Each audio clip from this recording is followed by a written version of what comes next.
Eh bien, comme on le sait tous, la gestion de projet est très importante pour qu'un projet aboutisse. Et vous le savez, ça fait maintenant 2 mois que j'ai lancé mon SaaS qui s'appelle Feed Your Bag, qui est un projet assez conséquent que j'ai réalisé seul en près de 3 semaines et j'ai utilisé une méthode assez efficace pour gérer ce projet-là. Alors, il y a des gens, pour gérer leur projet, ils font des to-do list dans des fichiers TXT ou même dans des fichiers Excel. Ça, je ne sais pas comment ils font. Et tout ça leur permet de lister les tâches à réaliser ou les fonctionnalités à développer ou même les bugs qu'ils ont trouvés sur leur application. Eh bien, aujourd'hui, je vous demande de ne plus faire ça, de ne plus utiliser des fichiers TXT ou Word pour lister les tâches à exécuter sur votre projet. Aujourd'hui, je vais vous montrer comment utiliser une méthode que la plupart des gens utilisent, c'est le Kanban. Alors pour ceux qui ne savent pas ce que c'est que le Kanban, eh bien le Kanban est une méthode assez efficace qui permet de gérer visuellement des tâches et qui utilise un tableau pour suivre l'avancement des projets, permettant une meilleure organisation et bien évidemment une meilleure flexibilité. Eh bien aujourd'hui, je vais vous montrer comment créer un Kanban, un projet Kanban et l'associer à votre repository qui se trouve sur GitHub. Let's go! Alors pour créer un Kanban, il faut que vous créiez un repository. Alors vous n'avez pas besoin de le faire, mais moi je vous conseille de le faire tout le temps. Alors pour ceux qui ne savent pas ce que c'est qu'un repository, regardez la vidéo qui s'affiche juste en haut là et qui va vous montrer comment utiliser GitHub voilà, en général. Bref, moi je vais choisir un repository que j'ai déjà créé auparavant. Donc je vais choisir ce repository là, voilà. Et regardez ici qui contient mon code source. Maintenant, vous allez dans Project ici, vous cliquez dessus. Alors ici, vous allez dans Link et Project, vous cliquez sur cette flèche-là. Et cette flèche-là, regardez ici, vous avez 2 options. La première option, c'est de relier un projet que vous avez créé précédemment à ce repository ou de créer un nouveau projet. Nous, on va créer un nouveau projet. Donc pour ça, vous cliquez sur New Project et vous faites New Project. Et ici, regardez, vous avez plusieurs types de Kanban que vous pouvez utiliser. Alors, ils sont à peu près équivalents, mais le plus facile à utiliser que nous, on utilise la plupart du temps, du moins que j'utilise la plupart du temps, c'est le roadmap ici, non, le board plutôt. Donc, vous cliquez sur board ici, et là, vous allez voir une sorte d'affichage ici. Et donc, vous aurez ça. Ensuite, vous faites Create Project.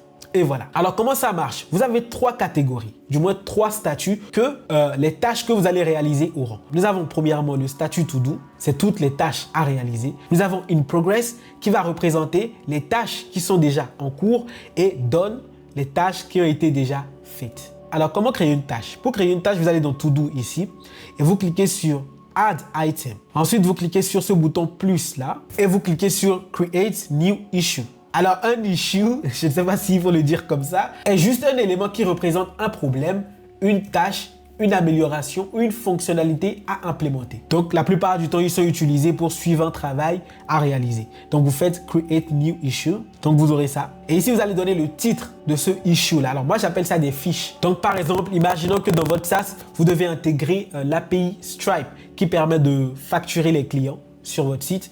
Pour le faire, il suffit juste de mettre ici un titre Integration with Stripe, tout simplement. Alors bien évidemment, vous pouvez mettre les commentaires en français. Et ici, vous donnez une description. Et ce qui est très important ici, au niveau du label. Le label vous permet de donner une sorte d'étiquette à votre fiche. Est-ce que c'est un bug ici? Est-ce que ça a rapport à la documentation, etc. Donc ici, nous allons choisir Enhancement, qui a rapport aux nouvelles features. Vous voyez, New Feature or Request. Une feature, c'est une fonctionnalité.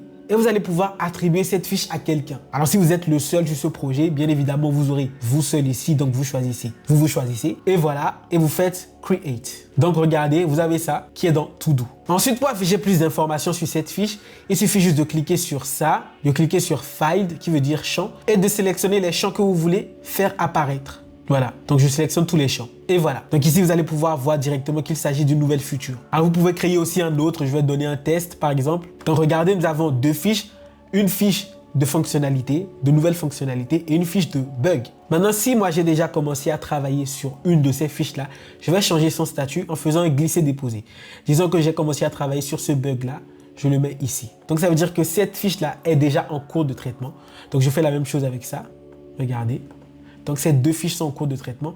Et une fois que j'ai fini de les traiter, eh bien, je les mets dans Done, tout simplement. Donc, ils ont été réalisés.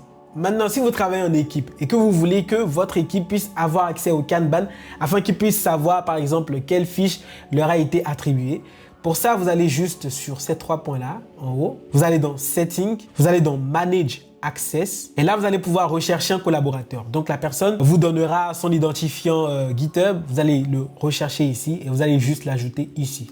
C'est très simple. Comme ça, quand vous créez des fiches ici, vous allez pouvoir lui attribuer directement ces fiches-là. Ensuite, si cette vue-là ne vous correspond pas, vous avez la possibilité de changer en passant sur, par exemple, une vue en tableau. Vous voyez, ici, vous avez le titre des fiches, vous avez à qui ça a été attribué, le statut et le label. Ou soit vous avez une vue en roadmap. Alors, la vue en roadmap, moi, je ne vous la conseille pas. C'est un peu, je dirais, un peu compliqué pour les débutants. Donc, choisissez entre la vue board, tout simplement, et la vue table. Alors, si vous voulez créer maintenant un nouveau statut pour vos fiches, vous cliquez juste sur ce bouton-là et vous faites New Column, tout simplement. Et là, par exemple, je vais écrire un statut, du moins, je vais créer un statut deleted qui va représenter toutes les fiches qu'on aura supprimées. Et là, vous choisissez une couleur. Donc, je vais choisir la couleur rouge. Je fais Save. Et là, vous voyez, vous avez un nouveau statut deleted.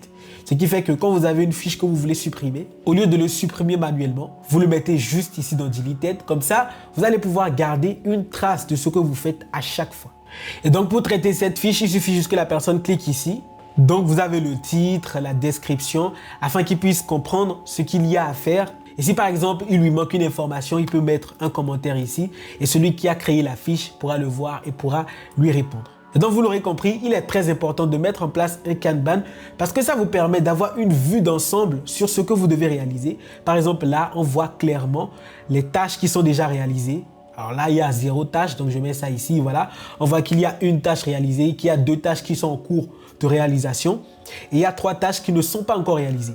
Donc là, si vous travaillez en équipe, vous allez pouvoir attribuer ces fiches-là à des gens qui n'ont pas de fiches et vous allez pouvoir suivre votre projet au fur et à mesure. Alors pour ceux qui ne savent pas comment utiliser GitHub, qui est un outil très important aujourd'hui qui permet de gérer des projets de façon efficace, j'ai fait un tutoriel clair, court en 8 minutes qui va vous montrer comment faire cela, comment l'utiliser plutôt.